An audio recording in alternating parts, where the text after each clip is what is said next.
থেকে পরীক্ষায় বসলে আমার সাথে যা হয়। Mondal, I am reading in class 2। কি আজকে ইংলিশ পরীক্ষা নয়, আজকে আজকে তো রেজাল্ট, এবার কি হবে?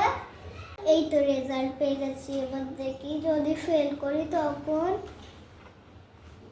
সবিতে F, English F, math F, F মানে তো ফার্স্ট।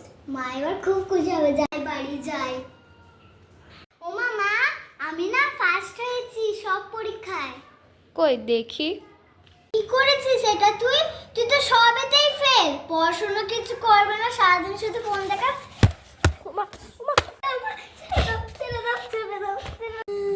বলে মা ফার্স্ট হয়েছে, ফেল করেছে, 5 নাম্বারটুকুও তুলতে পারেনি।